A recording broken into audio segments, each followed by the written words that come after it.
Lenore Skenazy, welcome to the show. Thanks, Brett. So you are the author of a book called Free Range Kids. It's all about encouraging parents to let their kids act independently, walk to school by themselves, play in the front yard by themselves. And this book kickstarted a movement. Yeah. The backstory of how this all started is interesting. How did a columnist from New York City start this whole movement of encouraging parents to let their kids wander off by themselves and do stuff by themselves? The backstory is simple. I let my 9-year-old ride the subway by himself. He'd been asking me and my husband if we would let him do it. We're on the subways all the time. We said yes. He took the subway. I wrote a column about it. And 2 days later, I was on the Today Show, MSNBC, Fox News, and NPR. It's rare you're on both Fox News and NPR. Let me just put it that way. And being described as this horrible mom who didn't care whether her son lived or died. I started a blog that weekend to say, yes, I do. Originally, the thing on the side of my blog just said that I believe in safety. I believe in helmets and car seats and seatbelts and mouth guards. I wear extra layers. I just don't think kids need a security detail every time they leave the house. And that just resonated with people, both, yay, at last, somebody saying what I've been thinking, and also, oh my God, she should have her kids taken away. So let's talk about the negative reaction. Why were people so upset about letting your 9-year-old ride the subway by himself? What's going on there? It's so many things that I'm a general interest reporter. I've covered every possible topic from Barbie to bioterrorism. And suddenly I got stuck on the same topic now for almost 10 years. And what's fascinating about it is there is so much going on. Why would people think that a mother didn't love her kid as much as somebody watching the Today Show did, who said, I wouldn't do that. Why did she? So the main thing going on is the idea that anytime a child is unsupervised, they are automatically in grave mortal peril. That's the new belief. And I didn't believe this for the longest time because it seems so strange, but I've had so many examples of people truly believing that over the past 10 years that I've come to see that that is the bedrock of a lot of not only parenting beliefs, but school beliefs and COP and CPS beliefs. The second a child is not in his mom's sight lines, he's doomed. But like, what's going on? Because I'm sure a lot of people who are listening to this podcast, they grew up, their moms just kicked them out of the house. They said, don't come back until dinner time. And they did all sorts of, like I did that. Like when I was 5 years old. Everybody did that. Everybody said, oh, did you have a free range childhood? I'm like, I'm trying to find somebody who didn't have a free range childhood. We just didn't call it that. I mean, you went outside, you were on your bike. If you were a guy, you went, and apparently like you, I read your piece, you threw dirt clods at each other. And if you were a girl, you played dolls and you went to the library. And a lot of jump roping ensued. What's different is, here, I'll give you an example. When I was on the Today Show, and then subsequently for 4 years, I'd be asked this question in almost every interview. I mean, I still am, but it took 4 years for me to figure out what's going on. At some point, the interviewer would lower his or her voice and look at me intently, unless it was by phone, which point I assume they were just looking intently at the mic, and say, but Lenore, how would you have felt if he never came home? And I never knew what to say because I was like, well, I don't know. I forgot to mention I have a spare son at home. I do. He's the older son.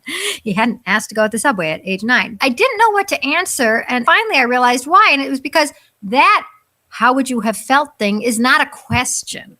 It's an accusation. And the accusation is simply this. Why weren't you thinking about how bad you'd feel if he never came home and therefore stopped yourself from letting him? Because to be a good parent in America today, you are really supposed to be going to that deepest, darkest, scariest place every time your children are out of your eyesight. And if you're not going to that space, then there's something wrong with you. You don't care enough, and other people care more, and they will let you know.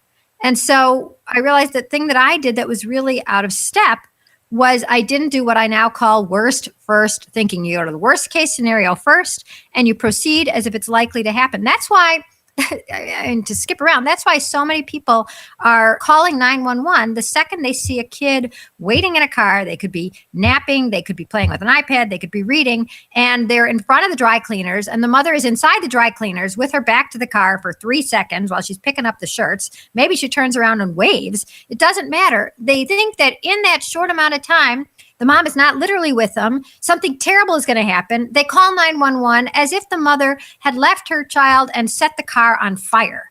And that's the same thing, believe it or not. It's this idea that the second you're not with your kid, you are irresponsible because the child is going to die. I mean, I really wanted to write a second book, which I haven't written, and my agent says, don't write this, but I wanted to call it Quit Imagining Your Kids Dead. Because that is sort of what we're exhorted to do as parents. And if you're not doing that, you're doing something wrong. Why do parents go do this worst first thing? Can I just say, I don't want to start out talking about parents, and I don't want to blame parents, because we are in a bind as parents, because it's an entire society that's doing it. 19 states have laws that say you can't let your kid wait in the car, even for a few minutes, even on a non-hot day, even with the air conditioning going, even with everything perfect. And so there's a societal shift that thinks of children as in constant danger. And then there's all these tech products that allow you to follow your kid while they're walking to school. They're a little dot like on a Marauder's map. And there's ones for littler children that allow them to press a button and automatically call the police and you if ever they feel scared. So there's an entire miasma out there of fear that we are just breathing in every day. And parents always say, like, well, we've always been cautious. I mean, isn't it the job of parents to try to keep their children alive, to care, to worry? And it, of course it is. And I feel the same way. But what's different is this constant terror about the worst thing all the time. And that's what I think of as like this pollution that parents are stuck breathing in. You know, is your child at risk? Details at 7. What's in their lunchbox? Details at 8. Are they being bullied? Details at 9. Can you let your child ride the school bus? Details at 10. Everything is so scary. Everything is presented through the scrim of fear that we're just breathing it in. And it's no surprise that we would turn out to be more quote unquote helicopter parents. We are living in a society that says if you're not a helicopter parent, you're doing something wrong. So let's not talk about parents as if they've all gone individually crazy. It's a society that's gone crazy, and they can only see children through the lens of what terrible thing could happen to them. And is this an American phenomenon, or do you see this in other Western countries? I wish it was just an American phenomenon, but I see it literally. I'm an American. I only speak English. But I do see it in the entire English-speaking world. Australia has all these laws.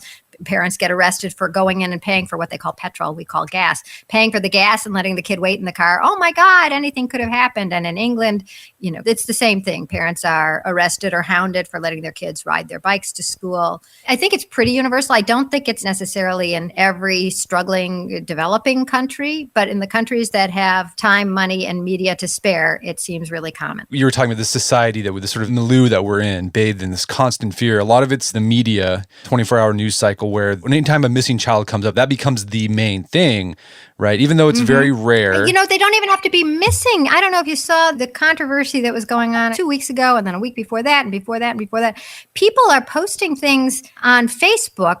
That the best example, I guess, was one that was 2 weeks ago. A mom wrote on her Facebook, "Oh my God, you won't believe what just happened." And you're thinking, oh my God, what happened? She was at IKEA with 3 children, one of them in a baby Bjorn. You know, so one's a baby, 2 are other little kids. They're all under age 7. She's with her mother there. So it's the grandma, the mom, and 3 kids. And she said, and we were followed by men who were going to sex traffic my children. I just know it. Because as we moved around the store, the men kept being there and they kept looking at my children. And God forbid, if I had glanced down at my phone, I shiver to think at what might have happened. I am so lucky I didn't look at my phone, because that way my children ended up safe and not sex trafficked. So what you have there is a story where literally nothing happened. She went to IKEA with her 3 children and her mother. She came home from IKEA with her 3 children and her mother. And while she was there, she saw some men, and some men saw her. But this was shared, when I started writing about it, it had been shared 89,000 times. Jeez. And everybody underneath is writing, oh, this is great information. Thank you. You're so brave. You're so helpful. This is going to help me.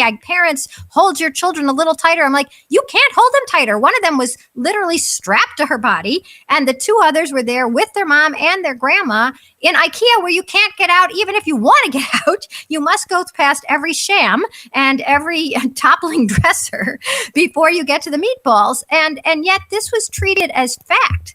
So you're just talking about a society that's so hungry for these stories of terror and child kidnapping and perversion that it will take a non-story and turn it into something that's shared 100,000 times as if it's valuable when it's BS. Okay, most of it's BS. What are the actual chances that your child is going to get abducted by a stranger and sold into sex trafficking or be molested. What do the statistics actually say? I'll just give you the one statistic that I have in my book. And my book is 10 years old at this point, or 8 or 9 years old, whatever it is. Crime, for the record, is back to what it was, the crime rate of 1963, which is a really safe time to live unless you were the president. But here's the deal. I had a guy crunch the numbers for me because I'm not a good numbers person. And rather than saying it's 1 in 1.5 million, blah, blah, blah, because everybody says, what if your child is the one? I had him flip it. And so he figured out, how long would you have to keep your child outside unattended for it to be statistically likely that they would be kidnapped by a stranger? I'll ask you. I mean, I don't know if you've read my book, but hopefully hopefully you have, and hopefully you've forgotten the number. So how long do you think you have to keep your kid outside for it to be statistically likely? Sort of like, how many lottery tickets do you have to buy for it to be statistically likely for you to win the lottery? How long would you have to keep the kid outside? I remember something like 700,000 days or something like that, if I remember. Years. Okay, 700,000 years. All right. Yeah. Yeah, actually, the Times wrote it wrong. They put days or hours or something. Hours is really confusing because maybe there's 700,000 hours in a week. I really don't know. But it's 750,000 years. After the first 100,000, he's not really a kid anymore. I'm not sure there's a corporeal body after the first 100,000 years. I have a feeling it's dust. But that should help some people sort of visualize what a rare crime we're talking about. But since statistics don't really convince anyone of anything, I'll say it, I'm happy to discuss how rare a crime child kidnapping by strangers is. But it doesn't matter, because even though it's statistically rare, it is everywhere else. It's on every Law and Order. It's in every Kellerman mystery. It's in every news channel that if they can get the story, they will. If they don't have a convincing or current story about a kid being kidnapped, then they'll say it's the 10th anniversary of, or whatever happened to. And there'll be America's Most Wanted, and there'll be To Catch a Predator. So me talking about the infinitesimal odds is no match for society shoving this story down our throat. Right. And I fell prey to that. You talked about in that. So to speak. Yeah. I mean, I felt. Oh my God. I felt. You were prey yourself. Right. No, but we talked about this in the story we wrote about on the blog, where my son, Gus, was out in the front yard, something we let him do. And then we went out there and he wasn't there.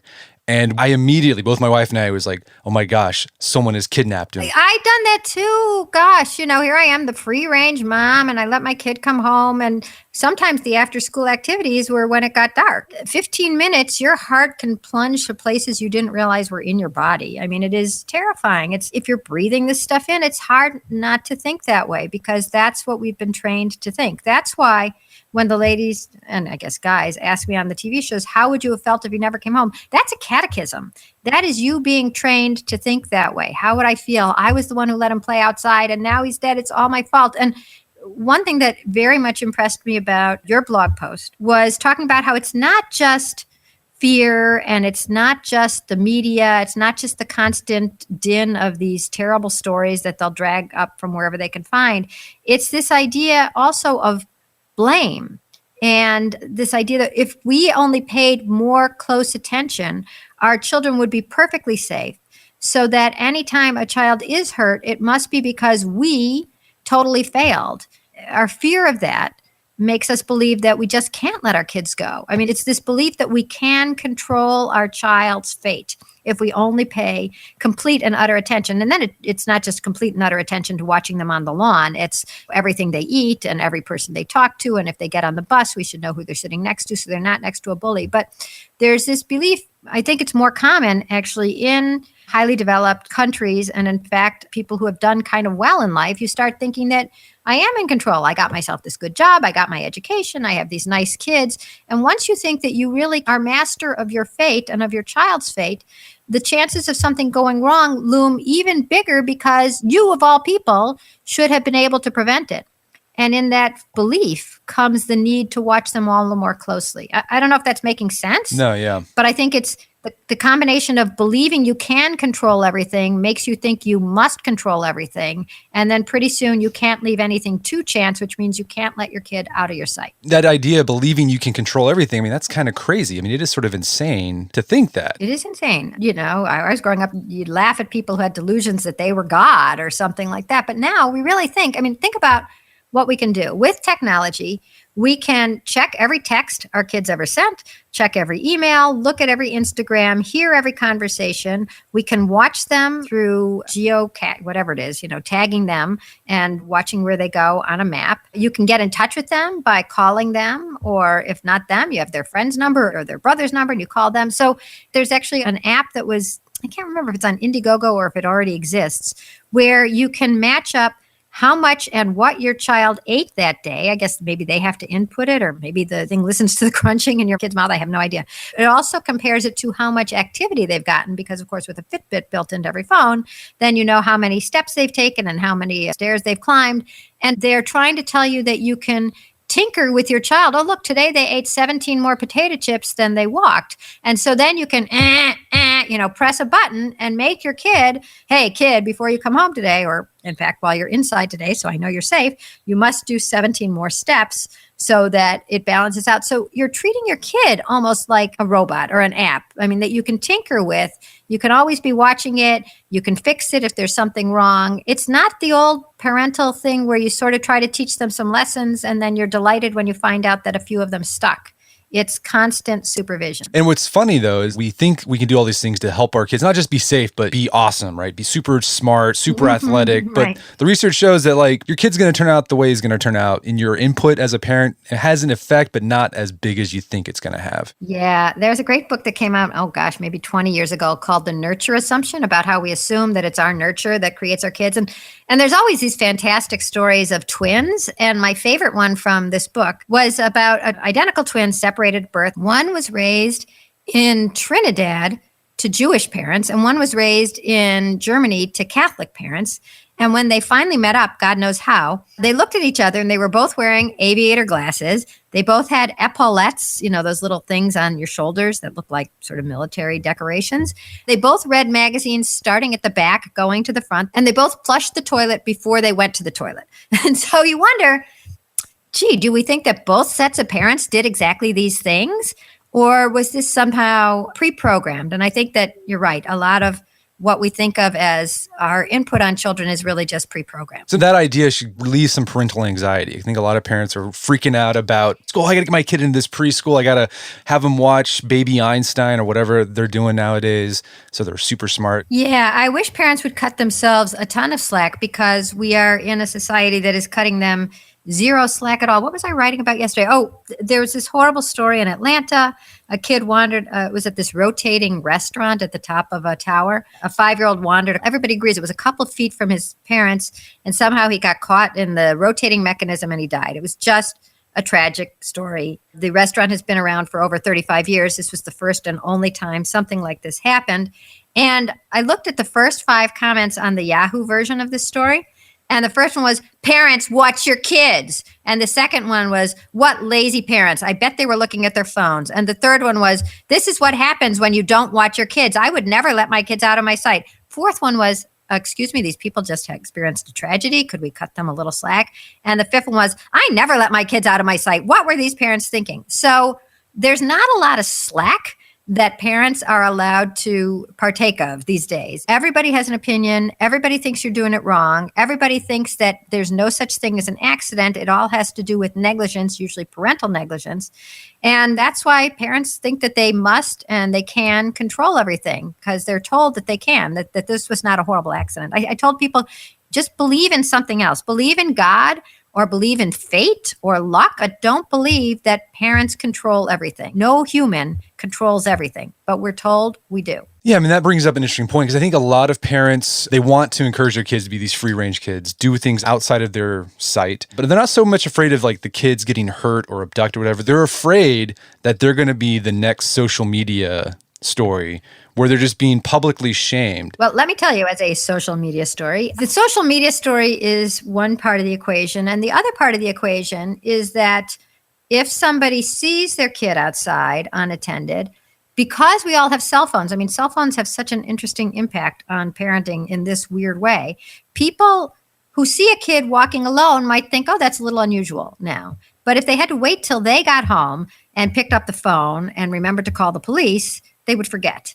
But because they have the phone with them, and because everybody seems to believe they're in the middle of a Jerry Bruckheimer movie, and they're always seeing the most exciting, amazing sex trafficking or kidnapping in the making, they pick up the phone and they say, oh my God, I just saw a child outside. And then they call the 911 operator, who feels like, God, if anything bad happens, people are going to know I was the 911 operator. And I said, who cares if a kid is walking home? It's not that big a deal. So the 911 operator calls the police, and the police go there. And they're part of this society too. They're told that anytime a child is unsupervised, they're in danger. So they pick up the kid and then they pass it along to Child Protective Services. And Child Protective Services has no impetus to not be hysterical in a way, because if they shrug and say, oh, this was just a kid walking home, I agree. I used to walk home at that age too. Isn't it great? They get to have some fresh air. They can think that, but they could also think, I better do a very thorough investigation, because now that this family has landed in front of me, if, God forbid, whatever the 1 in a million chance is that something bad does happen to this kid afterwards, my name is on the report saying, no big deal. They just let their kid walk home from school. And so at each step of the way, there's no downside to overreaction. From the anonymous caller, we allowed anonymous calls to Child Protective Services since the 70s. From the caller to the 911 operator, to the police, to Child Protective Services, everyone has to cover their ass. And nobody has ever called in and said, why did you start this gigantic investigation of a family simply because they believed that their 10-year-old was fine walking home from school, or their 5-year-old was fine waiting in the car while mom got the pizza? And that's insane. I was watching a clip of you on reason.com where you're talking about a study that shows that parents, when they do this, when they call protective service on another parent, they're not so much concerned about the safety of the kid. Like, they're more concerned about the moral culpability of the parent. Oh, yeah. No, this was a fascinating study that was done at the University of California, Irvine, frankly, based on my blog.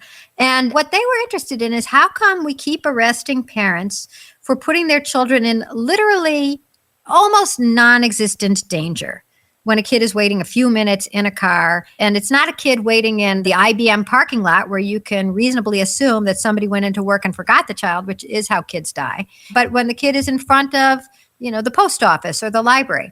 So the study went this way. They told 5 different groups of people the same story, that a child was waiting in a car, a 4-year-old was waiting in a car for half an hour, but they gave each different group a different scenario as to why the kid was in the car. And the first group was told that the kid was waiting in the car and the mom had gone to drop a book at the library, but bam, she was hit by a Mack truck and she was knocked out cold for half an hour. Okay.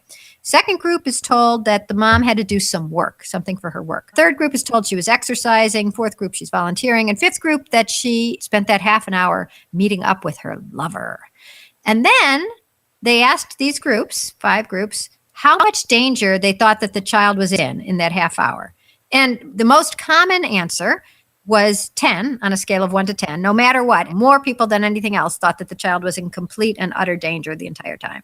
But when they did the average, the people who thought that the child had been left in the car accidentally by a mom who was trying her darndest to get right back to the kid, but just couldn't because of that Mack truck, they thought the kid was in like a 6 of danger. People who knew that the mom had to go do something for her job, that kid was in a little more danger, they thought. And then the group that had been asked about the volunteering, a little more danger. Finally, the group that thought that the mom had gone to get to visit her lover, ding, ding, ding, the kid was in massive amounts of danger. And what's really interesting is that it shows that when we think we're being logical and we're making a rational danger assessment, we are actually making a moral judgment. And the more immoral we judge the mom, the more danger we think she put the kid in. She meant to come back to the child, but she didn't. That's still a good mom. But she's going off to meet her lover. That's a bad mom. The kid is half an hour either way. They're waiting in the car without the mom. But somehow the mom who went off to meet her lover has somehow left the kid in outrageous danger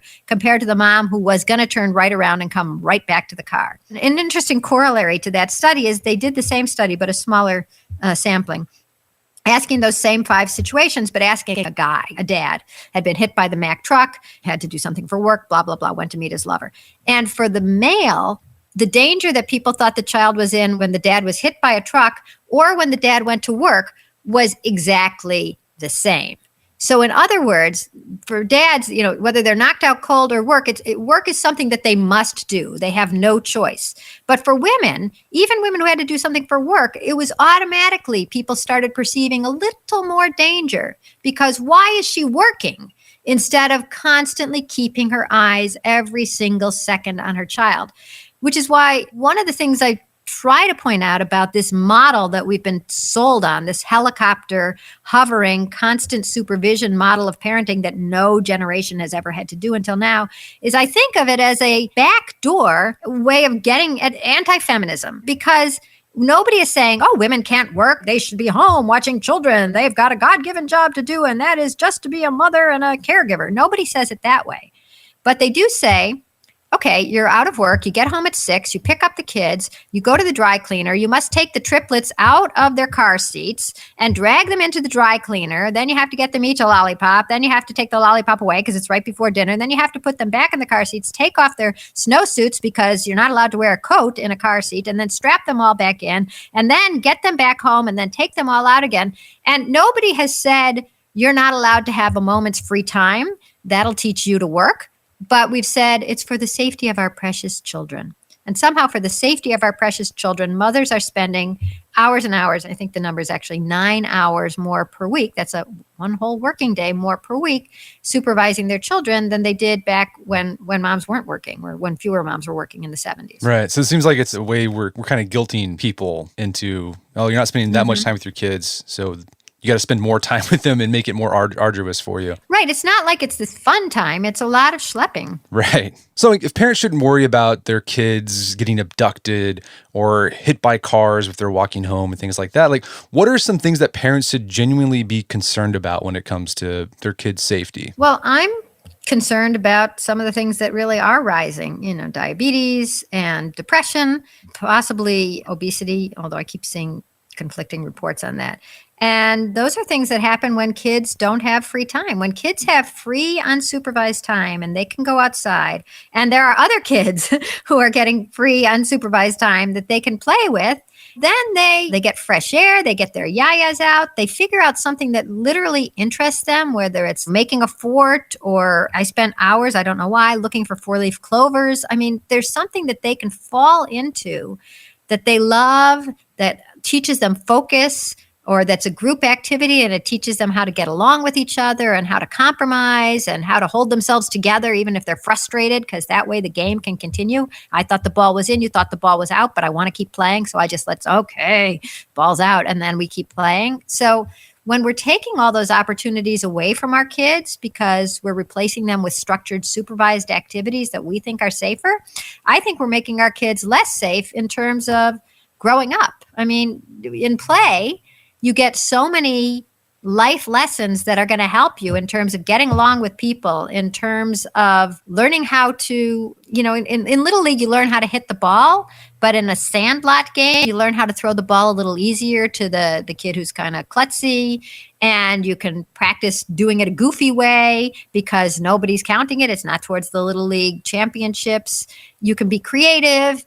You can afford to just be yourself. This is what I worry that we're taking out of kids' lives. And I said, this might be completely wrong. And this is an idea that's birthed as of this morning when my husband was leaving.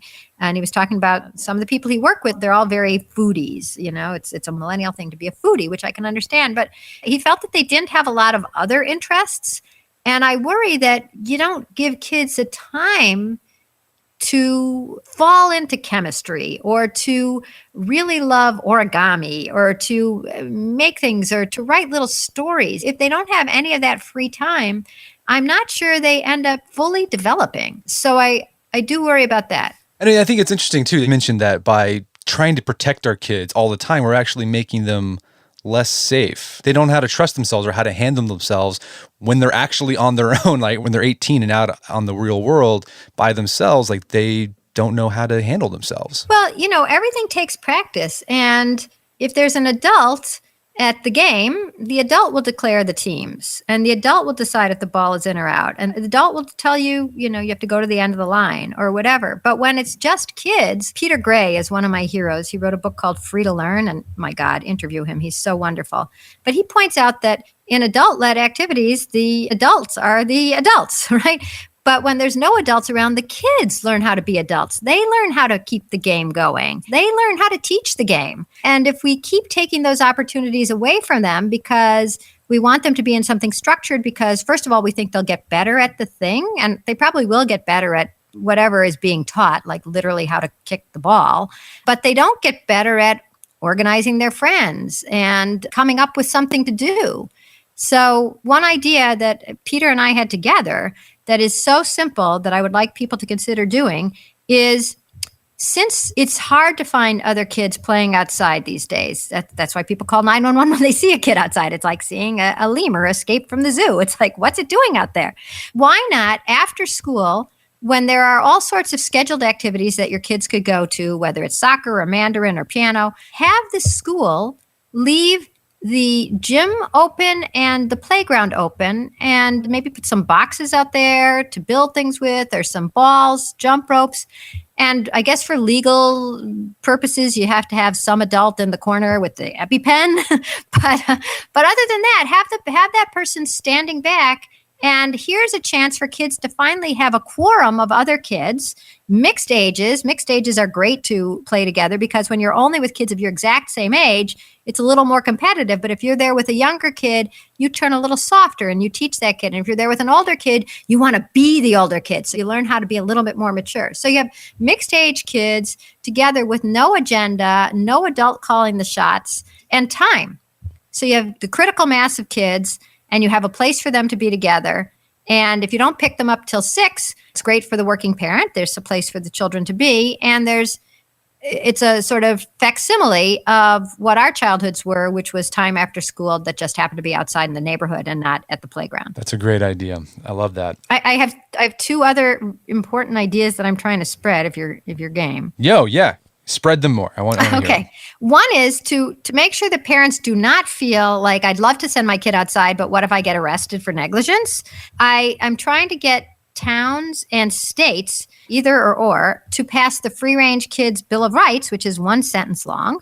And it says, our kids have the right to some unsupervised time, and we have the right to give it to them without getting arrested. So that says it all. I mean, we're not going to say that parents have a right to neglect their children or to abuse their children. But if they think that their kid is old enough to walk home from school, or like your Gus, your Gus walked at age 6 to his grandparents' house half a mile away. If you think that Gus is ready to do that again, some bystander who calls 911 won't get anywhere with turning you into a criminal, because all along the way, people will be allowed to say, yes, but the parent thought the child was ready. And if the police are called in, the police say, hey, Gus, do you know where you're going? Yes. Do your parents know where you are? No. Okay, well, do you know the number? Yeah. Okay, let's call them. So you can intervene as a concerned citizen, but it doesn't turn it into a criminal act on the parents' part, trusting their kids to play outside or wait in the car for a few minutes on a non-boiling hot day,